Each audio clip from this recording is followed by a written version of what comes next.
सर्प का देखा था। उसके बाद प्रभु महावीर अनार्य देश में विचरण कर रहे हैं।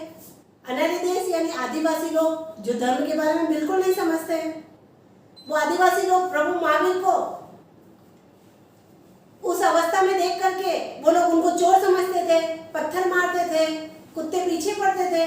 ऐसी अवस्था में उन्होंने रह करके दिन निकाले हैं, जंगल के अंदर कर्म को काटे हैं। तो प्रभु महावीर ने अपने अनंत कर्मों को क्षय करने के लिए अनार्य देश में भी विचरण किया है, जहाँ लोग धर्म में बिल्कुल नहीं समझते थे। उसके बाद गोशालक का आता है वर्णन।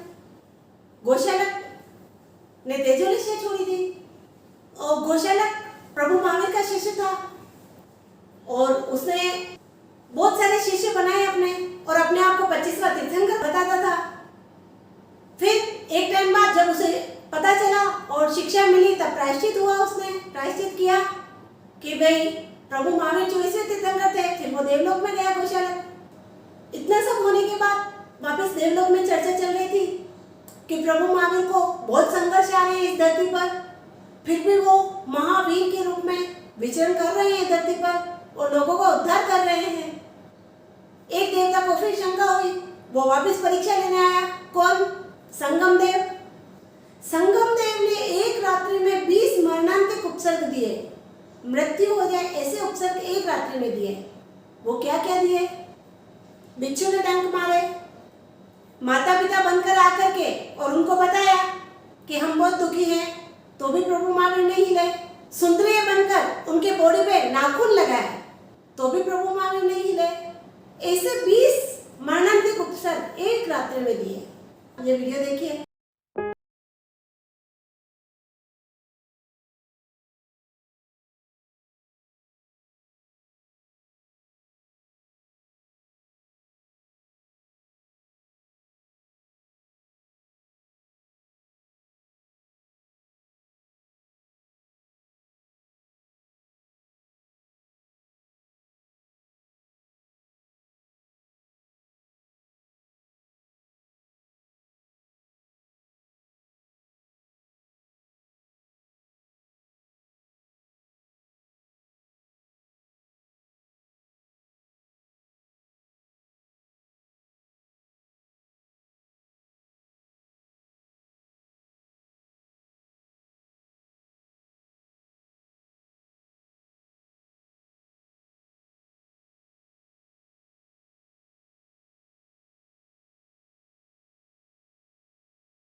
तो आपने देखा कि संगम देव ने किस प्रकार मरणांतिक उपसर्ग दिए, एक रात्रि में 20 मरणांतिक उपसर्ग। उसके बाद अब आती है चंदनमाला की कहानी।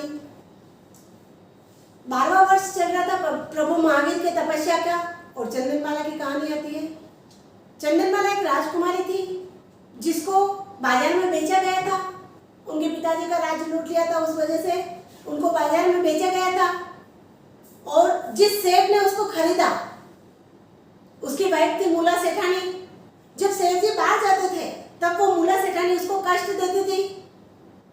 जब सेठ जी वापस लौट के आते थे तब वो चंदनमाला उनके पैर गर्म पानी से धोती थी और एक दिन उसके बाल उस सेठ जी के पैर पर गिरे तो सेठ जी ने उन बालों को ऊपर किया। तो ये चीज मूला सेठानी देख रही थी, तो मूला को लगा कि ये मेरे पति के ऊपर डोरे डाल रही है। तो उसने चंदनमाला का सिर मुंडित कर करके और काल कोठरी में बंद कर दिया। उधर प्रभु महावीर का तपस्या का 12वां वर्ष चल रहा था। प्रभु महावीर का अभिग्रह चल रहा था। प्रभु महावीर का अभिग्रह 13 अभिग्रह थे। किस प्रकार क्या क्या होगा तो वो गोचर लेंगे उसके हाथ से, तो वो चंदनमाला के हाथ से फलित हुए थे।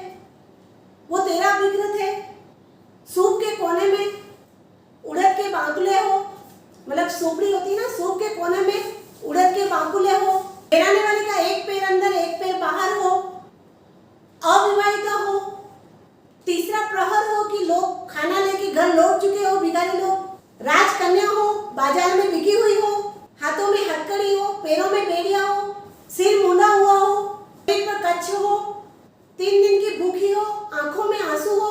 अब 12 अभिग्रह तो उसमें लगे हुए थे। मुला ने उसको कष्ट दिया, सारे बाल मुंडित कर लिए थे। वो काल कोठरी में थी, उसको खाने को कुछ नहीं देते थे। सुपड़ी के कोने में जो उड़द के बांकुले होते ना, वो देते थे, ऊपर के छिलके, वो ले करके खड़ी थी। प्रभु महावीर वहां से गुजरे और देखा कि सब कुछ सही था, 12 विग्रह फलित थे, लेकिन 13वां उसकी आंखों में आंसू नहीं थे। तो जैसे ही प्रभु महावीर ने वहां से क्रॉस किया और उसके आंखों में आंसू आ गए, तो 13 अभिग्रह फलित हुए। प्रभु महावीर ने उनके हाथ से, उड़द के बांकुले से अपना अभिग्रह पूर्ण किया। यानी प्रभु महावीर ने कुल कितनी तपस्याएं की? प्रभु महावीर ने 12.5 वर्ष तक घोर तपस्याएं की। इतना कष्ट भोगते हुए उनको भूखा रहना पड़ा। कितना टाइम तक? 4515 दिन में से 349 दिन ही उन्होंने भोजन किया। 4515 दिन में से 349 दिन ही प्रभु महावीर ने भोजन किया और इतने कष्ट सहन किए। एक राजकुमार होते हुए क्षत्रिय कुल में जन्म लिया था उन्होंने। प्रभु महावीर का अंतिम उपसर्ग था कानों में किले ठोकना। कानों में किले क्यों ठोके गए? मैंने बताया था, त्रिपुष्ट वासुदेव के भव में प्रभु महावीर ने दास के कानों में उबलता हुआ शीशा डाला था। पिछली वीडियो में मैंने बताया था। उस वजह से उनके कानों में किले ठोके गए। यानी कर्मों का उदय कहीं न कहीं यहाँ हुआ था 12.5 वर्ष बाद। लास्ट अंतिम उपसर्ग था कानों में किले डालना। कानों में किले डालने के बाद जब सिद्धार्थ राजा के एक व्यापारी ने देखा, तो एक वो खरक वैद्य को बुला करके लाया और उनके कानों से किले निकलवाए। इस प्रकार प्रभु महावीर ने इस धरती पर कितने कष्ट सहन करते हुए अपने कर्मों को काटा। अब प्रभु महावीर को सारे कर्म क्षय हो चुके हैं। उसके बाद केवल ज्ञान से पूर्व उनको 10 महास्वप्न आए। वो देखिए इस प्रकार।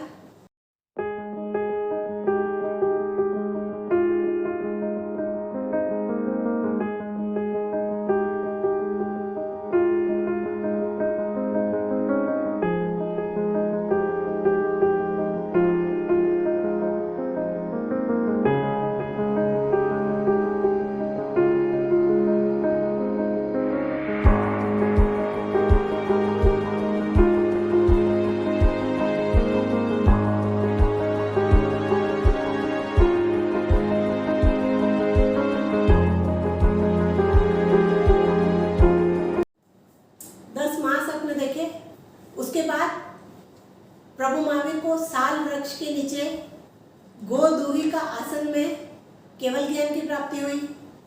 केवल ज्ञान की प्राप्ति होने के बाद देवता आए, समोसरम की रचना की और देशना प्रारंभ हो गई। प्रथम देशना जब प्रभु महावीर ने प्रारंभ की तो सिर्फ देवता सुनने वाले थे और देवता दीक्षित हो नहीं सकते। तो पहली देशना प्रभु महावीर की खाली गई। यानी पहला उपदेश प्रभु महावीर का केवल ज्ञान की प्राप्ति के बाद खाली गया। अब प्रभु महावीर का या कोई भी तीर्थंकर का समोसरम की रचना कैसे होती है, देवता कैसे बनाते हैं, किस प्रकार होती है, ये इस वीडियो में देखिए।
में इनका विश्लेषण है जो मैंने आपको बताया। तो इस संघर्षपूर्ण में 5 आश्चर्य हुए। वो 5 आश्चर्य कौन से हुए देखिए। वैसे टोटल 10 आश्चर्य हुए अभी तक, लेकिन 5 आश्चर्य प्रभु महावीर के समय में हुए। वो कौन से हैं देखिए। पहला है गर्भधारण। आज दिन तक कोई भी मनुष्य ने 2 गर्भ में जन्म नहीं लिया, लेकिन प्रभु महावीर पहला देवानंदा ब्राह्मणी की कुक्षी में, दूसरा तिसला माँ की कुक्षी में, 2 कुक्षी में रहे, यानी ये एक आश्चर्य है। पहला आश्चर्य प्रभु महावीर का। दूसरा आश्चर्य है चमरोत्पात, यानी नीचे जाति के देव ऊंचे लोक में, स्वर्ग में कभी नहीं जा सकते, लेकिन नीचे जाति का देव प्रभु महावीर की शरण लेकर के छल से ऊपर देवलोक में गया। ये कभी होता नहीं है, लेकिन ऐसा हुआ प्रभु महावीर के समय में। दूसरा आश्चर्य है। तीसरा आश्चर्य देखिए अभव्य परिषद। प्रभु महावीर तीर्थंकर बनने के बाद कभी देशना खाली नहीं जाती है, लेकिन प्रभु महावीर की पहली देशना खाली गई, क्योंकि समोसरण की रचना की, देवता लोग भी उपस्थित थे, प्रवचन दिया, तो देवता कोई दीक्षित हो नहीं सकते हैं, तो किसी ने दीक्षा ली नहीं, पहली देशना उनकी खाली गई। चौथा आश्चर्य सूर्य चंद्र अवतरण। प्रभु महावीर के इतने कष्ट देख करके सूर्य और चंद्र अपने निजी विमान में बैठ करके प्रभु महावीर के दर्शन करने आए इस धरती पर। यह भी एक आश्चर्य। चौथा। पांचवा आश्चर्य है उपसर्ग। केवल ज्ञान के बाद कभी भी तीर्थंकर को उपसर्ग नहीं आता है, लेकिन प्रभु महावीर को केवल ज्ञान के पश्चात भी गोशालक ने उपसर्ग दिया था, तेजोलेशिया छोड़ी थी। तो ये 5 आश्चर्य हुए। फिर छठा आगे आते हैं अपन आश्चर्य महावीर के बाद, तो मल्लीनाथ। स्त्री तीर्थंकर कभी नहीं होता है, लेकिन मल्लीनाथ हुई थी। ऐसे 10 आश्चर्य हुए, जो समय आने पर बताऊंगी मैं आपको। तो केवल्य ज्ञान की प्राप्ति के बाद प्रभु महावीर ने 30 वर्षों तक सिद्धांतों का प्रचार किया, यानी 30 वर्ष में दीक्षा ली, 12.5 वर्ष तक घोर तपस्या और परिचय सहन किए, फिर केवल्य की प्राप्ति हुई। अगले 30 वर्षों तक उन्होंने सिद्धांतों का प्रचार किया। उन 30 वर्षों के अंदर उन्होंने 14,000 साधु, गौतम आदि 14,000 साधु और चंदनबाला आदि 36,000 साध्वियां को दीक्षित किया है। इतने साधु साध्वी का चतुर्विध संघ था उनका। और लास्ट में उन्होंने गौतम स्वामी का आता है कि गौतम स्वामी और महावीर में अटूट प्रेम था, गुरु शिष्य का संबंध था। किस तरह से महावीर का निर्माण हुआ ये देखिए।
किस प्रकार से हुआ, मतलब कि आयुष्य किसी का घटा बढ़ा नहीं सकता कोई भी।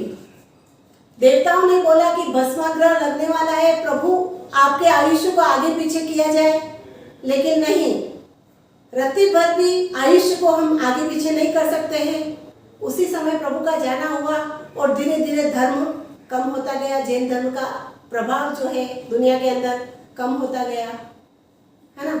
तो इस प्रकार प्रभु महावीर की जीवनी अपन ने पढ़ी। मैंने इन शॉर्ट में, बहुत ही शॉर्ट में आपको बताई है। अजैन लोग भी समझ सकते हैं कि प्रभु महावीर की कथा क्या थी, मैंने उस तरह से बताया है। और जैन भाई बहन सारे कल्पसूत्र में है, प्रभु महावीर की जीवन चरित्र में है, और अधिक वाचन कर सकते हैं। थैंक यू सो मच, अभी तक आपने सुना, थैंक यू सो मच।